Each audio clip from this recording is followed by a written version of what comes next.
Welcome to my channel mister classes. BEd प्रवेश परीक्षा 2023 में अगर आप लोग गवर्नमेंट कॉलेज पाना चाहते हैं तो आप लोग अभी से तैयारी प्रारंभ कर दीजिए। और आप लोगों का जो है इस चैनल पे डेली क्लास चलती है। सामान्य ज्ञान का जो प्रैक्टिस सेट नंबर 30 नवंबर को हम 3 नंबर यानी प्रैक्टिस सेट नंबर 3 देखने वाले हैं। और टोटल आपके सामान्य ज्ञान के 38 क्वेश्चन हैं। 38 क्वेश्चन में से आप लोग कितने सही करते हैं ये नीचे कमेंट बॉक्स में कमेंट करके बता दीजिएगा। और टाइमिंग भी बता दीजिए कि टाइमिंग यानी किस टाइम आप लोगों का जो है क्लास लिया जाए, जिस समय आप लोग खाली हों। तो और भी किसी भी चीज़ का अगर किसी भी एग्ज़ाम की अगर आप लोग तैयारी करते हैं तो आपको ये क्वेश्चन जितने भी हैं सभी एग्ज़ाम में ये आपके काम करेंगे। तो चलिए हम लोग शुरुआत कर लेते हैं। यदि आप लोग चैनल पर नए होंगे तो चैनल को सब्सक्राइब कर लीजिएगा। और चलिए हम लोग शुरुआत कर लेते हैं। तो यहाँ पे देख सकते हैं ये सारे आपके क्वेश्चन है, टोटल मिला के आपके 38 क्वेश्चन हम लोग देखने वाले हैं। तो यहाँ पे देखेंगे कि निम्नलिखित में से जो आपको पहला क्वेश्चन है कि निम्नलिखित में से किस हड़प्पा स्थल में बंदरगाह था। तो इसका बताइए आप लोग जो करेक्ट आंसर होगा क्या होगा। तो ये आपका करेक्ट आंसर हो जाएगा ऑप्शन नंबर सी, लोथल। अगला क्वेश्चन देख लेते हैं। क्वेश्चन नंबर 2 है कि दिया है कि किस सम्राट ने अपनी राजधानी दिल्ली से दौलताबाद के लिए स्थानांतरित की। तो किसने की, ये आपका करेक्ट आंसर होगा ऑप्शन नंबर बी, मोहम्मद बिन तुगलक। अगर हम लोग देखेंगे जैसे और भी ऑप्शन है तो इनसे जो भी क्वेश्चन बन सकते हैं उन पे जो क्वेश्चन बन सकते हैं उनको भी हम देखेंगे। जैसे कि मोहम्मद बिन तुगलक किस वंश का शासक था, तो तुगलक वंश का शासक था। अगर पूछा जाए तुगलक वंश का जो संस्थापक कौन था, तो तुगलक वंश का संस्थापक कौन था, गयासुद्दीन तुगलक। ठीक है, इसको आप लोग ध्यान रखेंगे। अगर यहीं पे पूछा जाए कि आपका जौनपुर है जो, ये जौनपुर की स्थापना किसने की, तो जौनपुर की स्थापना फिरोज शाह तुगलक ने की थी, जो अपने चचेरे भाई जोना खां के याद में। ठीक है, और यहीं पे पूछ दें कि औरंगजेब का जो मकबरा कहाँ है, तो औरंगजेब का मकबरा औरंगाबाद में है। और अगर शेर शाह सूरी का मकबरा पूछा जाए तो शेर शाह सूरी का जो मकबरा है ये आपका बिहार के सासाराम में है। चलिए हम लोग अगला क्वेश्चन देख लेते हैं। Question number 3। क्वेश्चन नंबर 3 दिया है कि वर्ष 1498 में किस पुर्तगाली अन्वेषक ने यूरोप से भारत के लिए एक नई समुद्री मार्ग की खोज की थी। तो ये इसका जो करेक्ट आंसर होगा ये आपका वास्को डी गामा हो जाएगा। अगला क्वेश्चन देख लेते हैं। अगला क्वेश्चन आपका क्वेश्चन नंबर 4 दिया है कि किसने गोरिल्ला युद्ध के तरीकों की जो है शुरुआत की थी। तो गोरिल्ला युद्ध की जो शुरुआत किसने की थी, तो ये आपका करेक्ट आंसर होगा option number C, Shivaji. Question number हम लोग अगला देख लेते हैं। क्वेश्चन नंबर आपका 5 दिया हुआ है कि साबरमती आश्रम की जो साबरमती आश्रम है किसने बनवाया था साबरमती आश्रम को, तो साबरमती आश्रम को जो है महात्मा गांधी जी ने बनवाया था। ये आपका करेक्ट आंसर हो जाएगा।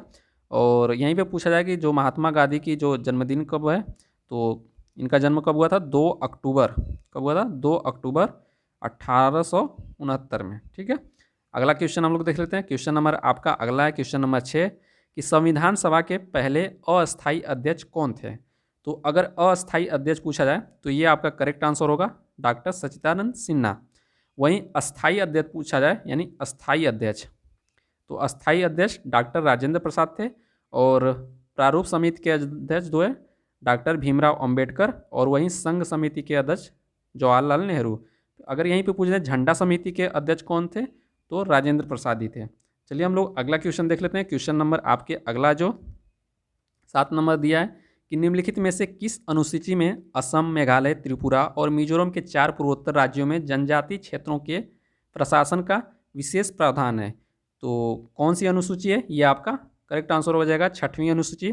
अगर यहीं पूछ दूँ कि कितनी अनुसूचियाँ हैं, तो आपका 12 अनुसूचियाँ हैं। अब चलिए हम लोग एक एक करके अनुसूचियों देख लेते हैं कि पहली अनुसूची में क्या है, दूसरी में क्या है। तो यहाँ पे मैं आप लोग बता देता हूँ।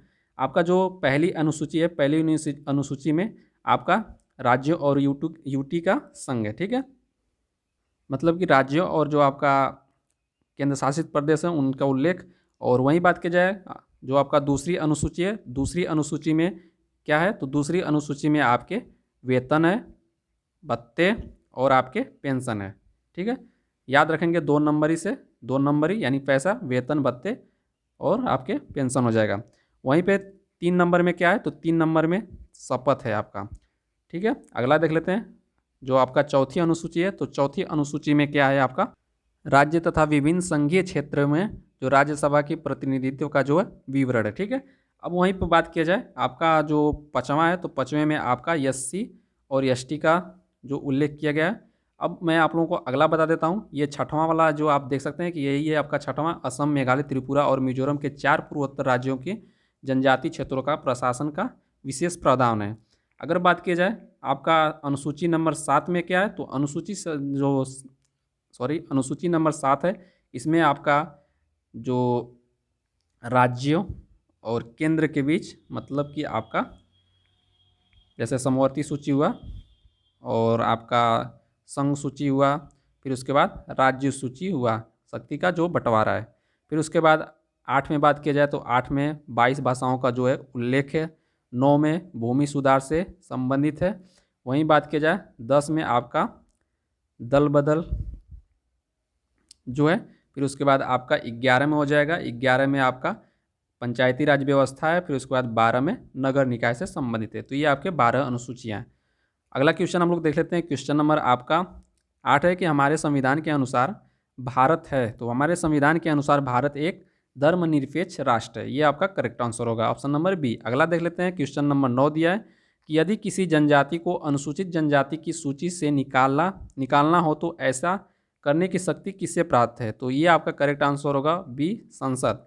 क्वेश्चन नंबर 10 दिया है कि निम्नलिखित में से लोकसभा की जो प्रथम महिला अध्यक्ष कौन थी, तो लोकसभा की जो प्रथम महिला अध्यक्ष आपका ऑप्शन नंबर सी करेक्ट होगा, मीरा कुमार।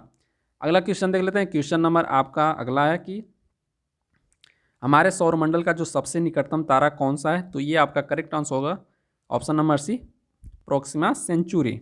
अगला क्वेश्चन हम लोग देख लेते हैं। क्वेश्चन नंबर आपका 12 दिया है कि सूर्य भूमध्य रेखा पर ऊर्ध्वाधर कब चमकता है, तो सूर्य भूमध्य रेखा पर ऊर्ध्वाधर कब चमकता है, तो वर्ष में यानी एक साल में 2 बार चमकता है। जैसे कि ये आपका पृथ्वी है, पृथ्वी के बीचों बीच जो ये आपका 0 डिग्री पे भूमध्य रेखा है, इसके ऊपर आपका कर्क रेखा होती है 23.5 डिग्री पे, नीचे आपका मकर रेखा होती है। तो यहाँ पे जब सूर्य है, सूर्य कब चमकता है सीधे जो आपका ऊर्ध्वाधर, तो ये आपका 21 मार्च को चमकता है, ठीक है। फिर उसके बाद 3 महीने बाद आपका यहाँ पे कर्क रेखा पे यहाँ पे आता है, तो कर्क रेखा पे आपका 3 महीने बाद आपका 21 जून को चमकता है, ठीक है। फिर उसके बाद 3 महीने बाद रिटर्न दोबारा आता है जो आपका विषुवत रेखा पे यानी भूमध्य रेखा पर, तब आपका 23 सितंबर को चमकता है। फिर यही यानी 21 मार्च और 23 सितंबर को 2 बार आपका भूमध्य रेखा पर ऊर्ध्वाधर चमकता है। और फिर उसके बाद आपका 3 महीने बाद मकर रेखा पे आपको 22 दिसंबर को चमकता है। तो इतने क्वेश्चन आपके बन सकते हैं इससे, ये आप लोग ध्यान रखिएगा। अगला क्वेश्चन देख लेते हैं। क्वेश्चन नंबर आपका 13, एक निम्न में से कौन सा क्षेत्रफल की दृष्टि से भारत का सबसे बड़ा केंद्र शासित प्रदेश है, तो ये आपका अंडमान निकोबार हो जाएगा। अगर राज्यों में सबसे छोटा पूछा जाए तो आपका गोवा हो जाएगा। अगला क्वेश्चन है, क्वेश्चन नंबर आपका 14 दिया है कि निम्नलिखित में से किस राज्य में मैंग्रोव वन का सबसे अधिक क्षेत्र है, तो मैंग्रोव वन का सबसे अधिक क्षेत्र आपका ये हो जाएगा पश्चिम बंगाल। क्वेश्चन नंबर अगला हम लोग देख लेते हैं। क्वेश्चन नंबर आपका 15 दिया है कि सिलवासा किसकी राजधानी है, तो सिलवासा आपका दादर और नगर हवेली की राजधानी है। असम की हो जाएगी दिसपुर, और छत्तीसगढ़ की हो जाएगा रायपुर, और तेलंगाना का हो जाएगा हैदराबाद। और अगर पूछा जाए तेलंगाना किस राज्य से अलग हुआ है, तो आपका आंध्र प्रदेश से हुआ है। और तेलंगाना की अगर राजधानी पूछा जाए तो तेलंगाना की राजधानी आपका हैदराबाद हो जाएगा। तेलंगाना राज्य जो है आंध्र प्रदेश से कब अलग हुआ था, तो 2 जून 2014 को अलग हुआ था। इतना क्वेश्चन आप लोग ध्यान रखेंगे। अगला क्वेश्चन नंबर 16 दिया है कि इनमें से कौन सा एक भारतीय बैंक नहीं है, तो कौन सा एक भारतीय बैंक नहीं है, तो ये आपका करेक्ट आंसर हो जाएगा, ये आपका लास्ट वाला ऑप्शन HSBC बैंक। और सारे आपके भारतीय बैंक है जैसे एक्सिस बैंक, HDFC बैंक और ICICI बैंक, ठीक है। अगर पूछा जाए कि एक्सिस बैंक की स्थापना कब हुई थी, तो 1993 में। मुख्यालय पूछा जाए तो इसका मुख्यालय आपका मुंबई में है। अगला क्वेश्चन आपका HDFC बैंक का जो स्थापना पूछा जाए तो इसका स्थापना 1994, जो मुख्यालय इसका भी मुंबई में हो जाएगा। और ICICI बैंक का जो है इसकी स्थापना 1994 में, मुख्यालय पूछा जाए तो इसका भी मुंबई में। ये क्वेश्चन तीनों आपके एग्जाम में पूछे जाते हैं किसी न किसी एग्जाम में। और चलिए हम लोग अगला क्वेश्चन देख लेते हैं। क्वेश्चन नंबर आपका 17 दिया हुआ है कि कौन सा नियम कहता है कि बुरा पैसा संचरण में अच्छा पैसा बाहर कर देता है, तो ये किसका नियम है, तो ये आपका ग्रेसम का नियम है। ऑप्शन नंबर सी करेक्ट होगा। क्वेश्चन नंबर आपका 18 दिया हुआ है कि निम्नलिखित में से कौन सी ग्रंथि संस्था यहाँ पे देख लेते हैं कि कौन सी संस्था वर्ल्ड बैंक के नाम से जानी जाती है, ठीक है। तो कौन सी संस्था जो वर्ल्ड बैंक के नाम से जानी जाती है, तो ये आपका ऑप्शन नंबर ए सही हो जाएगा, international bank for reconstruction and development. तो इसका जो यानी किसका फुल फॉर्म है, तो ये फुल फॉर्म है IBRD का, ठीक है। तो ये इसका फुल फॉर्म है, ध्यान रखिएगा आप लोग। चलिए हम लोग अगला देख लेते हैं। क्वेश्चन नंबर आपका 19 कि पार्सेक जो है किसकी मापन इकाई है। तो पार्सेक जो खगोलीय दूरी की माप जो इकाई है और दूरी की सबसे बड़ी इकाई यही है। अगला देख लेते हैं। क्वेश्चन नंबर आपका 20 है। अगर दूरी की सबसे छोटी मतलब कि जैसे इकाई पूछा जाए तो आपका फर्मी हो जाएगा। एक फर्मी बराबर क्या होता है, तो एक फर्मी बराबर आपका 10⁻⁻15 मीटर होता है। इसको भी आप लोग ध्यान रखिएगा। क्वेश्चन नंबर आपका अगला दिया कि पानी का जो घनत्व सर्वाधिक होता है किस डिग्री पे। तो ये आपका 4 डिग्री सेल्सियस पे, यानी 4 सेल्सियस पे। अगला क्वेश्चन नंबर आपका 21 है कि जो NaCl में होता है तो NaCl में कौन सा बंध होता है। तो NaCl में आपका आयनिक बंध होता है। आयनिक बंध कब बनता है, तो आयनिक बंध धातु और अधातु के मिलने से जो है आयनिक बंध बनता है। जैसे कि ये आपका सोडियम हो गया, ये क्लोरीन आपका अधातु हो गया, सोडियम आपका धातु हो गया। अगला देख लेते हैं। क्वेश्चन नंबर आपका 22 दिया हुआ है कि एसिटिक एसिड को कहा जाता है। तो एसिटिक एसिड आपका सिरका होता है, और सिरका का अगर यानी फार्मूला पूछा जाए, चाहे एसिटिक एसिड, दोनों तो एक ही है, सेम ही नाम है। तो इसका जो एसिटिक एसिड का फार्मूला CH3COOH होता है। वहीं आपका बेकिंग सोडा का पूछा जाए तो बेकिंग सोडा का जो फार्मूला होता है NaHCO3 होता है। कास्टिक सोडा का अगर पूछा जाए तो NaOH होता है, यानी सोडियम हाइड्रोक्साइड। यह फार्मूला आप लोग याद रखेंगे। क्वेश्चन नंबर आपका 23 दिया हुआ है कि एक मानव कोशिका में कितने गुणसूत्र होते हैं। तो एक मानव कोशिका में जो आपके 46 गुणसूत्र होते हैं। अगला क्वेश्चन है कि मनुष्यों में कितने प्रकार के जो दांत होते हैं। तो मनुष्यों में जो 4 प्रकार के दांत होते हैं। कौन कौन से अगर पूछा जाए कि कौन कौन से आपके दांत होते हैं, तो ये आपका होता है पहला कृतक, और दूसरा रत्नक, और आपका तीसरा अग्रचवर्णक, और चौथा आपका चवर्णक होता है। इसको आप लोग ध्यान रखेंगे। अगला क्वेश्चन हम लोग देख लेते हैं। क्वेश्चन नंबर आपका 25 है कि बेरी बेरी रोग निम्नलिखित में से किसकी कमी के कारण होता है। तो बेरी बेरी जो रोग है विटामिन B1 की कमी के कारण होता है।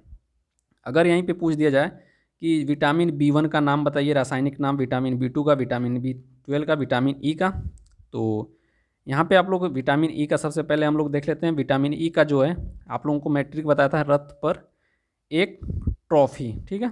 तो विटामिन E का जो वैज्ञानिक नाम वाला हो जाएगा टोकोफेरॉल।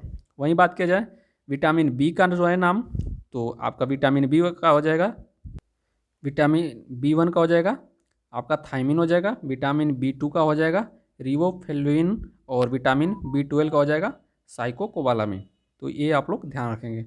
अगला क्वेश्चन है 26 नंबर कि ट्रांसफार्मर इनमें से एक को छोड़कर बाकी सभी कार्य कर सकता है। तो क्या छोड़कर और सभी कार्य कर सकता है, ये भी कर सकता है। प्रत्यावर्ती वोल्टेज को बढ़ा सकता है, प्रत्यावर्ती धारा को बढ़ा सकता है, और ये आपका प्रत्यावर्ती वोल्टेज को कम कर सकता है, प्रत्यावर्ती ऊर्जा को बढ़ा सकता है। ये आपका सही हो जाएगा, यानी यही गलत है। क्वेश्चन नंबर आपका अगला दिया हुआ है कि 1 किलो बाइट जो है किसके बराबर होता है। तो ऑप्शन नंबर डी हो जाएगा 1024 बाइट्स के। क्वेश्चन नंबर आपका अगला देख लेते हैं। क्वेश्चन नंबर 29 देख लेते हैं कि आंवले का जो सर्वाधिक उत्पादन करने वाला जो जिला कौन सा है। तो ये आपका करेक्ट आंसर होगा option number B, Pratapgarh. Question number आपका अगला हम लोग देख लेते हैं। क्वेश्चन नंबर आपका अगला है 30 नंबर कि जो आपका पेरियार नेशनल पार्क है किस पर्वत श्रृंखला में है। तो ये आपका ऑप्शन नंबर डी हो जाएगा, पश्चिमी घाट में। राज्य पूछा जाए तो आपका केरल हो जाएगा। क्वेश्चन नंबर आप लोग देख लेते हैं अगला हम लोग। क्वेश्चन नंबर 31 दिया कि सुनीता विलियम कौन है। तो सुनीता विलियम एक अंतरिक्ष यात्री हैं। अगला देख लेते हैं कि मिडनाइट्स जो चिल्ड्रेन पुस्तक है इसके जो लेखक कौन है। तो इसके जो लेखक है सलमान रुश्दी हैं।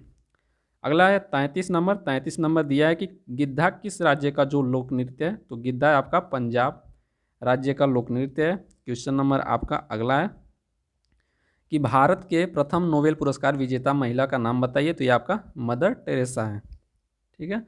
अगर पूछा जाए कि नोबेल पुरस्कार कब दिया गया था, तो 1979 में दिया गया। अगर वहीं बात किया जाए कि भारत रत्न इनको कब दिया गया था, 1980 में दिया गया था। इसको आप लोग ध्यान रखेंगे। क्वेश्चन नंबर आपका अगला है कि 35 नंबर कि हॉकी के जादूगर नाम से कौन विख्यात है। तो हॉकी के जादूगर के नाम से जो है मेजर ध्यानचंद। क्वेश्चन नंबर आपका अगला दिया हुआ है 36 की सूचना का अधिकार किस राज्य में प्रभावी नहीं है। तो किस राज्य में प्रभावी नहीं है, यानी RTI। तो RTI किस राज्य में प्रभावी नहीं है। तो ये आपका जम्मू कश्मीर अगर पूछा जाए कब आया था तो 2005 में।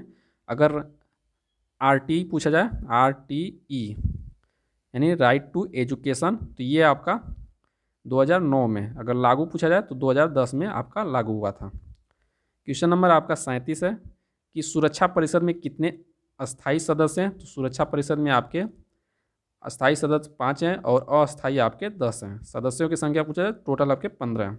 क्वेश्चन नंबर आपका 38 है और लास्ट है कि कैदी यानी IDT सॉरी यहाँ पे देख सकते हैं, कैदी अधिनियम की धारा 4 व 6 के अधीन का विचारण कौन करता है। तो ये आपका ऑप्शन नंबर ए हो जाएगा, मजिस्ट्रेट प्रथम श्रेणी।